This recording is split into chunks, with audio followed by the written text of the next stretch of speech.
My wedding videographer included footage of my maid of honor stealing gifts, and she had no idea it was recorded. Sarah had been my best friend since college. We'd been roommates for 3 years, shared everything from clothes to heartbreaks to late-night ice cream binges. When David proposed, asking her to be my maid of honor was automatic. She squealed louder than I did when I called to tell her. The months leading up to the wedding were a blur of dress fittings, venue visits, and endless planning sessions. Sarah was perfect, organized, supportive, always volunteering to handle details I was too stressed to manage. She coordinated the bachelorette party, kept track of RSVPs, and even helped address 200 invitations by hand. "You're so lucky to have her," my mom said after Sarah spent an entire Saturday helping arrange centerpieces. "She's like the sister you never had." I agreed completely. The wedding day was everything I dreamed of. Sarah looked stunning in her dusty rose bridesmaid dress, held my train during photos, and gave the most beautiful speech about friendship and love. As guests dropped off gifts at the designated table, I noticed Sarah volunteering to help organize them. "One less thing for you to worry about," she said, squeezing my hand. 2 weeks later, David and I finally got around to opening gifts during our lazy Sunday morning routine. We'd been so exhausted after the honeymoon that the mountain of beautifully wrapped boxes had sat untouched in our spare room. That's when we noticed something strange. The gift registry showed that David's aunt had purchased the $300 KitchenAid mixer we'd been eyeing for months,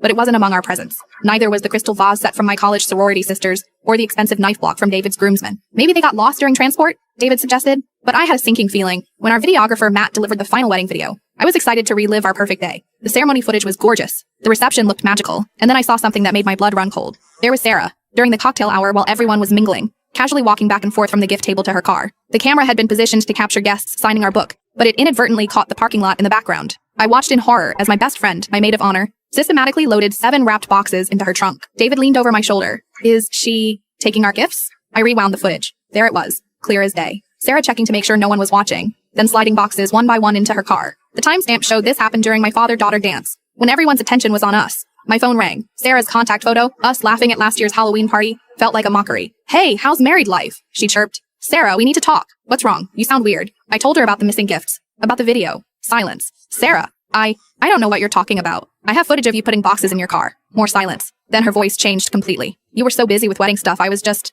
protecting them. You know how wedding gifts get stolen from venues? By taking them to your apartment? I was going to bring them over this weekend." Lies. All lies. The next day, I showed up at her apartment with David and the video on my laptop. Sarah opened the door wearing the silk scarf my aunt had given us, still in its Hermes box. "Give us our gifts back, Sarah." Her face crumbled. "I'm sorry. I don't know why I did it. I was just jealous, I guess. You have everything now." We recovered most of the presents, though she'd already returned the mixer for store credit and used the money for a weekend trip to Vegas. The friendship was over, obviously. What hurt most wasn't the theft. It was discovering that the person I'd trusted most had been calculating and cold enough to steal from us on our wedding day. 6 months later, Sarah tried to reconcile through mutual friends. "She made a mistake," they said. "She misses you." I thought about all the moments I'd trusted her completely. All the secrets shared, the support given, the love I'd felt for someone who turned out to be a stranger. "Some mistakes reveal who people really are," I told them. "Last week I heard she's engaged. I wonder if she'll have bridesmaids. And more importantly, I wonder if they know to watch their gifts."